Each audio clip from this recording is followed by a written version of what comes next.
piniga mo, maririnig mo na. Sobrang kalmado lang niya. Kung ilalapit din natin, ayan. Ayan. Stock yan. Stock lahat.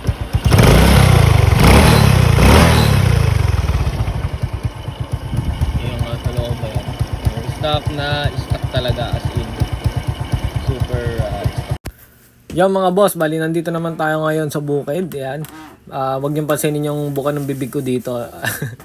Medyo mahangin kasi dito kaya naisipan kong tanggalin na lang yung pinaka-audio. Bali nagdub na lang ako. Siyempre, ganun lang naman tayo lagi natin ginagawa. Nagdadub lang tayo ng mga audio. Ayan.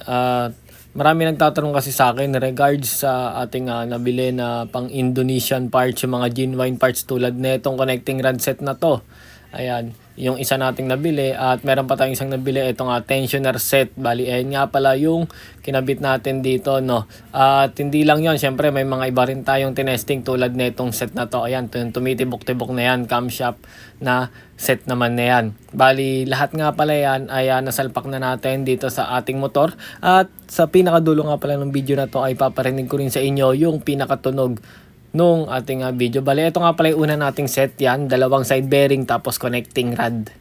Kasama na yung mga pin na saka yung ano yan. Bali, nagpalit lang ako niyan para maging reference natin. So, okay naman siya. At ito pa yung isa natin, tensioner. Tapos yung guide, saka yung pinaka-timing tensioner niya. Ayan yung isa nating ginamit. Lahat to available to sa Shopee. Hanapin nyo na lang. Napakadali namang maghanap doon. At yung uli ay camshaft, rocker arm, valve seal, at saka valve. Bali, ayan nga pala yung lahat ng sinalpa ko dito. At eto nga palang motor natin ay ginamit ko na ng matagal. Bali, malayo na nga yung napagdaanan nito nga mga pyesa na to. At dati ay kargado nga, ayun din yung ginamit ko dito. Ayan. Bali, eto nga pala yung pinaka full na honest review lang naman natin to. Bali, para sa akin, okay itong mga pyesa na to. Para sa akin, ako nagtitipid kayo, okay siya. Kasi hindi naman ako tinirik ng motor ko, ayos naman siya. Totally, walang kahit na anong naging problema dito sa motor na to.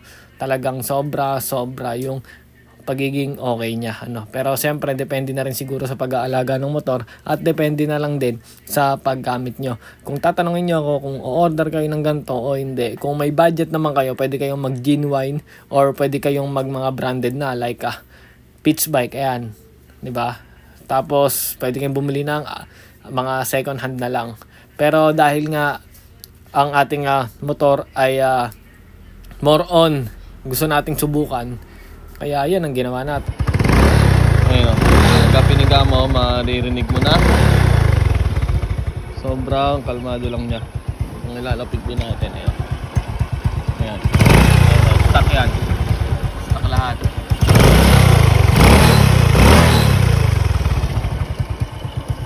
Yung sa loob ba yan. Stock na stock talaga, as in. Super stock lang tayo. Babansin ninyo bakit meron akong ganito. Ang kasi itong nakuha ko pang gilas na head yan. Stock din yung port nyan. Pero yun na nga. Ginamit ko pa ito nakaraan, naka 57 ako. Ngayon mapinali ko lang sa stock para mapakita lang sa inyo na kahit paano goods naman siguro yung mga Indo parts. Pero depende pa rin sa trip nyo kung gusto nyo gawin. Gusto nyo gamitin yung Indo parts napakakalmado. Kalmado. Pa natin yung pipe. Alas walang marinig di ba?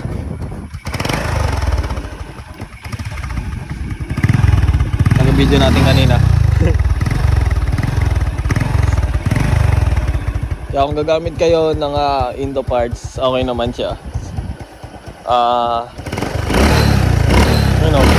Okay naman siya. Pwede nyo siyang gamitin. Kung wala kayong budget na pangbili ng pinaka-orig parts, pwede nyo naman siyang gamitin. So, depende na lang sa inyo kung ano trip nyo. Bibili kayo noon o yung orig. Basta kailangan lang maingat lang kayo sa motor. Yun lang.